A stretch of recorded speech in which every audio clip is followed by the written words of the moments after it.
வணக்கம். சிதக்கேட் உணவே மருந்து மருந்தே உணவு. இன்னைக்கு கடல் நுண்ணுயிர் விதவைகள், அதாவது மெரைன் மைக்ரோபியல் பிளாங்க்டோன், இந்த வகையான உணவு வகைகளை பார்க்கலாம். ஏன்னா கடல்ல அனைத்து விதமான மினரல்ஸு, தாது உப்புக்கள், நமக்கு தேவையான விட்டமின்ஸ் எல்லாமே கடல்ல இருக்கு.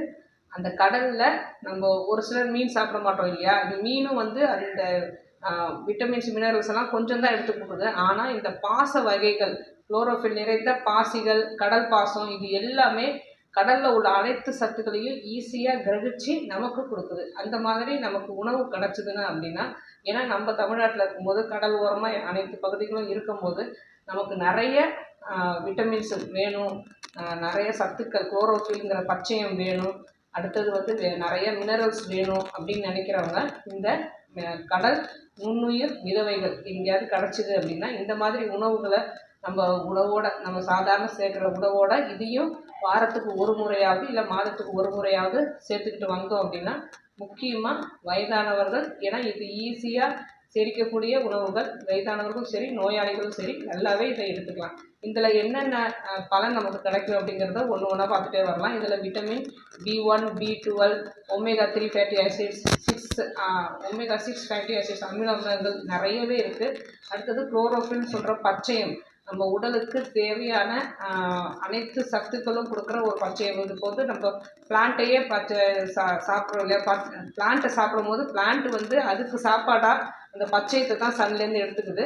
இதே கடல் தண்ணியில் இருக்கிற உப்புக்களும் சேர்ந்து அந்த வெயிலேருந்து சேர்க்குற அந்த பச்சையத்தை இன்னும் அதிகமான சத்துக்கள் நமக்கு கொடுக்குது. இதில் அமினோ ஆசிட்ஸ் அப்படிங்கிறது நிறையா இருக்கிறதால மெக்னீஷியம், அந்த கடல் பாசத்தில் இருக்கிற நிறைய நுண்ணுயிர்கள் என்னென்ன அப்படின்னா மெக்னீஷியம், அயோடின் தைராய்டு வராது அப்படிங்கிறது தெரியும். மெக்னீஷியம் நிறைய எடுத்துக்கிட்டோம் அப்படின்னா இதய நோய்கள் நமக்கு வராது.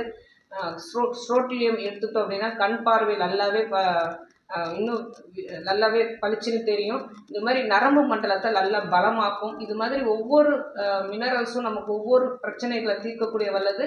அதே மாதிரி பிரச்சனைகளை வந்தால் தான் இதை சாப்பிடணும் கிடையாது. இப்போலேருந்து சாப்பிட ஆரம்பித்தோம் அப்படின்னா இந்த பிளாங்க்டோன்கிற பச்சையம், இந்த மிதவைகள் கடல் நுண்ணுயிர் மிதவைகள், அதாவது கடல் ஒட்டி அடியில் பாறைகள் இருக்கும், அதில் ஒட்டி இருக்கிற பாசிகள், இதை தான் நிறைய விஷயங்கள் நிறையவே இருக்குது. அலேகேன்னு சொல்லுவாங்க, குளோரோஃபில்னு சொல்லுவாங்க, அப்புறம் கடல் பாசம்னு சொல்லுவாங்க. இதுக்கு பல பெயர்களும் உண்டு.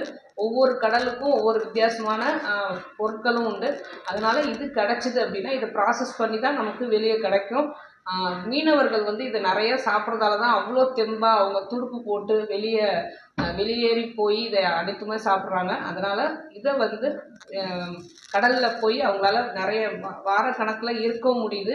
இதை நமக்கு கிடச்சிது அப்படின்னா இது ப்ராசஸ்டு ஃபுட்டு தான். ஆனால் இதோட பலன் நிறையா இருக்கிறதால மாதத்துக்கு ஒரு முறையாவது இந்த கடல் நுண்ணுயிர் உதவிகளை நம்ம எடுத்துக்கும் போது அனைத்து விதமான சத்துக்கள், முக்கியமாக நோயாளிகள் எடுத்துக்கும் போது இழந்த சத்துக்கள் முழுவதுமாக அவங்க சீக்கிரம் கிடைக்கிறதுக்கு ரொம்ப யூஸ்ஃபுல்லாக இருக்குது. வளரும் குழந்தைகளுக்கு விட்டமின்ஸ் டெஃபிஷியன்சி இருந்தாலும் மினரல் டெஃபிஷியன்சி இருந்தாலும் இதை மாத்திரையாகவே சித்த மருந்துகள்லையும் கிடைக்குது.